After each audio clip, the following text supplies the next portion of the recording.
Il y a des gens qui ont couplé eux, ton cœur bat comme ça. Ça dit que tu es toujours dans palpitation. Peut-être que tu t'es quitté. Ah, hier j'étais barré dehors. Ah, j'ai pris un barrage, j'ai parti. Hein. Ta mission, on va se séparer. Ça dit, vous-même là, vous passez votre temps à effrayer les gens. Vous êtes des films d'horreur ou bien? Ça dit, toute la vie, vous êtes en train de couper. Vous avez fait aujourd'hui même là, ça nous fait plus peur. Tu as parlé, on dit, bon, faut partir maintenant. Tu vas pas. Bon, ce que tu prenais pour menacer les gens, on dit, faut faire maintenant, on va voir. On est fatigué des menaces, faut faire. Tu fais pas. Si vous voulez être avec quelqu'un, concentrez-vous sur la relation. Et souvent même, tu fouilles le problème pour lequel la personne veut partir. Mais là, c'est des faux trucs, des trucs bizarres. Souvent, je fais des séances coaching de conseils des gens. Il te dit, je veux partir, je veux le quitter. La personne a fait quoi? Quand on t'explique, comme tu viens là-bas, tu dis, mais tu es sûr que tu vas être en couple? Non, lui, il se lève le matin, sa mine est serrée, il veut le quitter. C'est à cause de ça que tu veux quitter quelqu'un? Moi, sincèrement, il y a des raisons pour lesquelles si tu me dis, tu veux quitter quelqu'un, il ne parle pas. Quand il y a violence dedans, il ne parle pas. Quand il y a excès de tromperie, maladie, bonus, il ne parle pas. Tu as envie de partir, ça dépend de toi. Mais la futurité de on ne s'entend pas là, ça ne peut pas faire partie de quelqu'un. Hein? Est-ce que vous savez même le cardio qu'il faut pour être en couple aujourd'hui? C'est-à-dire, vous levez, vous avez 25 ans, ou même vous avez 30 ans, avec beaucoup d'expérience au compteur, avec beaucoup de relations passées. Et vous rencontrez quelqu'un, vous voulez que la personne soit comme vous voulez. Et souvent, tu te renseignes même, c'est des relations de 1 mois, de 2 semaines, de 3 mois. Depuis, on enseigne, il me fatigue, seulement tu te demandes, ça fait combien de temps? Ça fait 3 mois. C'est 3 mois. Oh, des gens font 50 ans, ils continuent de faire pas la vie. Non, il faut que les gens sachent que être en couple, là, c'est pas faire des photos de Messi Instagram, c'est pas manger, c'est pas être chill, c'est pas être cool. Souvent, là, c'est compliqué. Mais tu tiens dedans parce que tu sais quoi? Aimer quelqu'un, c'est pas un sentiment, c'est une promesse qu'on s'est fait.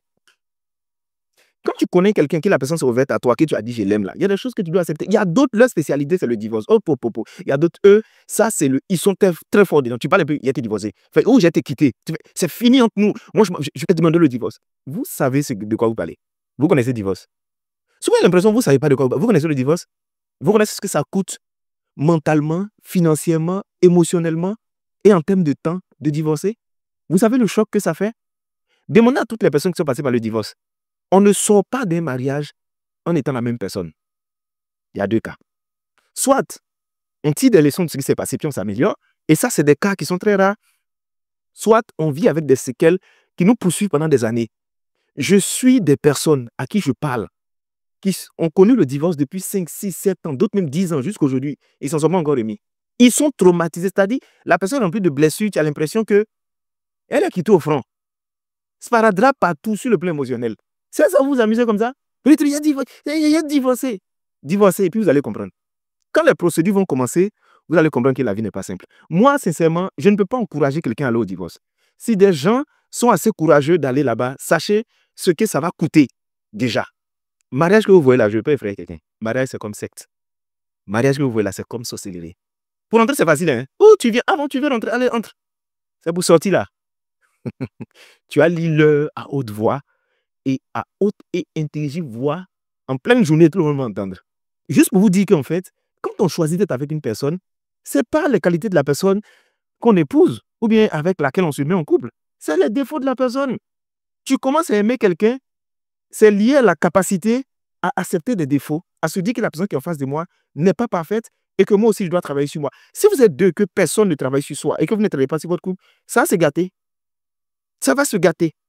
Donc, je veux dire à toutes les personnes qui aiment un peu son mari, tu veux prendre pour partir là. Il faut réfléchir pas 2 fois. Il y a des gens qui attendent ta place. Tu t'es amusé d'être là. Ils vont solidement venir se mettre au milieu. Hein? Ton affaire de jette bagaille, tu as bien réfléchi à ça. Le modèle que tu utilises, tu penses qu'il y a mieux après. Est-ce que tu as bien réfléchi? Juste vous dire, arrêtez de dire des choses comme ça. C'est pas bien. C'est pas simplement physique, c'est aussi spirituel. Parce qu'il y a des forces des ténèbres qui attendent juste vos mots pour pouvoir les utiliser contre vous. Toutes les personnes qui ont connu le divorce, souvent même pour plaisanter, elles en ont parlé. Ne vous amusez pas avec. Les relations aujourd'hui, c'est compliqué. On a des gens qui sont traumatisés, qui sont blessés, qui ont beaucoup de soucis. Si vous n'êtes pas patient, vous ne pouvez pas aimer quelqu'un. Dès même toi, quand tu te regardes devant le miroir là, si toi tu étais toi, tu allais t'aimer. Ça dit si toi, tu étais à la place d'une autre personne, tu allais t'aimer. Chacun ses problèmes. Nous tous, on est venus là pour faire un peu pour avancer. Vous menacez les gens pourquoi même?